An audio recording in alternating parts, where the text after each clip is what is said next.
Have you ever asked yourself why gun ownership is such a polarizing issue in the United States? This question has sparked intense debates that have raged on for years, fueled by the complexity of the topic and the myriad of perspectives surrounding it. At the heart of the debate are two opposing viewpoints, each with its own set of compelling arguments. On one hand, we have the advocates of gun ownership who argue that owning a firearm is not just a right protected by the Second Amendment of the U.S. Constitution, but also a means of self-defense. They believe that an armed citizenry can deter crime, offering protection to individuals, families, and properties from potential threats. This perspective also highlights the recreational and cultural significance of guns. From hunting to shooting competitions, guns are seen as tools for sport and enjoyment, an integral part of a long-standing tradition. Furthermore, some proponents point to the potential for guns to act as safeguards against corrupt governments. By looking at dictatorships where citizens are unarmed, they argue that an armed populace can serve as a bulwark against tyranny, suggesting this might be a reason why certain politicians may be pushing for gun restrictions. On the flip side, we have those who express grave concerns about public safety, arguing that widespread gun ownership can lead to accidental shootings, domestic violence incidents involving firearms, and even mass shootings. They believe that more restrictive gun laws could mitigate these risks. Critics also argue that easy access to firearms can facilitate criminal activities, as guns can be obtained illegally or through loopholes in existing laws. They highlight the increased risk of suicide associated with access to firearms, and the high-profile mass shootings that have fueled calls for stricter gun control measures. Accidental injuries, particularly those involving children who find unsecured guns, are another major concern. Advocates for stricter gun regulations often cite safe storage practices and education as potential solutions to this problem. These contrasting viewpoints underscore the complexity of the gun ownership debate in the United States. Now let's delve deeper into these perspectives. Let's start with the reasons why some Americans strongly advocate for the right to bear arms. Imagine this scenario. You're at home late at night and you hear a window shatter downstairs. You're suddenly faced with a potential threat to your safety and the safety of your loved ones. For many, the first line of defense in such situations is a firearm. Advocates argue that gun ownership provides a powerful means of self-defense, offering a level of security that can't be matched by any locked door or security system. Now let's shift gears and talk about the Constitution, specifically the Second Amendment. It states that the right of the people to keep and bear arms shall not be infringed. For many Americans, this isn't just a line in an old document, it's a fundamental right, a cornerstone of their personal freedom. Now picture a world where every potential criminal knew their target could be armed. The idea of deterrence comes into play here.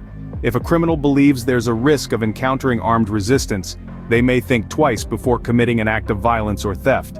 This, proponents argue, is another significant benefit of an armed citizenry. But guns aren't just about defense and deterrence, they're also about recreation and sport.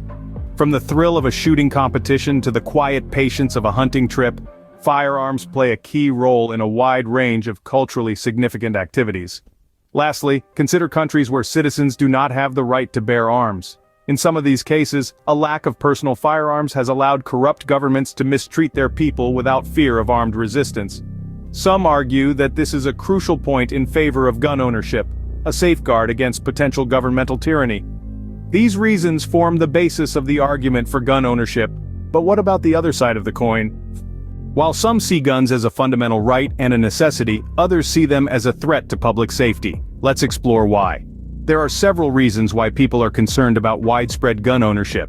Firstly, public safety is a major concern. Think about it. Gunfire in schools, in movie theaters, at concerts.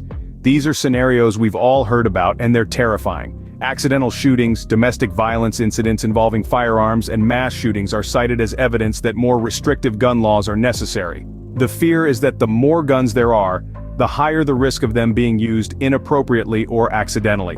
Secondly, there's the issue of criminal access. When guns are readily available, there's a risk that they might fall into the wrong hands. Critics argue that easy access to firearms could facilitate criminal activities, as criminals can obtain guns illegally or through loopholes in existing laws. The presence of firearms can also escalate a petty crime into a deadly encounter. Thirdly, there's the suicide risk. Studies show that access to firearms is linked to an increased risk of suicide. Firearms are a highly lethal means of self-harm, and restricting access to them could potentially reduce the number of suicides. Then there's the issue of mass shootings. These high-profile incidents, particularly in schools and public places, have fueled calls for stricter gun control measures.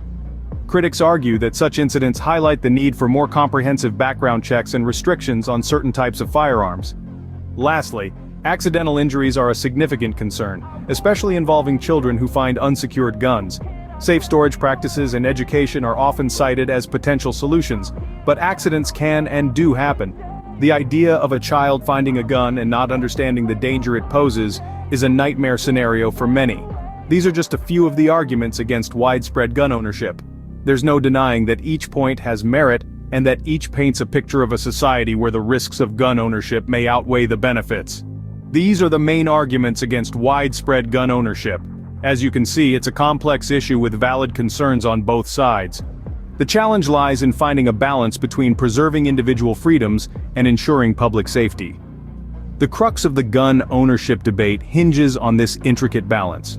On one hand, we acknowledge the importance of self-defense, the constitutional right to bear arms, the potential deterrent effect of gun ownership, and the cultural significance of recreational shooting and hunting. On the other, we can't ignore the concerns about public safety, criminal access, suicide risk, mass shootings, and accidental injuries. Finding a middle ground is far from easy, but it's not impossible. It requires a nuanced approach, a willingness to listen, and a commitment to finding solutions that protect everyone's interests. Stricter regulations are one possible path towards this balance. Not to ban guns outright, but to ensure that those who have them are responsible, law-abiding citizens. This could involve closing legal loopholes that allow criminals to obtain firearms, implementing more comprehensive background checks, and setting stricter criteria for gun ownership. However, regulations alone are not enough. Education plays a crucial role in promoting safe gun use and storage. By teaching gun owners about the risks and responsibilities associated with firearms, we can reduce the chances of accidental shootings and injuries. This could be done through mandatory training courses or public awareness campaigns. Moreover, it's important to emphasize the need for secure storage practices. Too many tragic incidents occur because firearms end up in the wrong hands. By ensuring guns are stored safely and securely, we can protect our children and prevent unauthorized access. Finally, we need to foster open, respectful dialogue around this issue. The gun ownership debate is often fraught with tension and polarized views. But we can't let that hinder our progress. By listening to each other, understanding different perspectives, and working together, we can find a way forward. In the end, the goal isn't to eliminate guns or to arm every citizen. It's about creating a society where individuals can exercise their rights without compromising the safety of others. Striking a balance is a daunting task, but it's crucial for a society that values both individual rights and collective safety. The debate over gun ownership is far from black and white.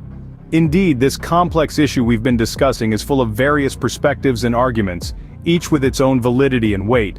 Let's take a moment to revisit the main points we've covered. On the one hand, we have the proponents of gun ownership, who argue for the ability to protect oneself, one's family, and property. The Second Amendment of the U.S. Constitution, they say, guarantees this right. They also argue that an armed citizenry acts as a deterrent to crime, and that firearms are a part of recreational and sporting activities deeply ingrained in the culture. Furthermore, some proponents even point to the experiences of countries under dictatorial rule where citizens are disarmed. They caution that disarming the populace can lead to unchecked government power and potential abuses. This is a perspective that resonates with many who believe in the importance of checks and balances. On the other hand, we have the critics of widespread gun ownership who raise valid concerns about public safety.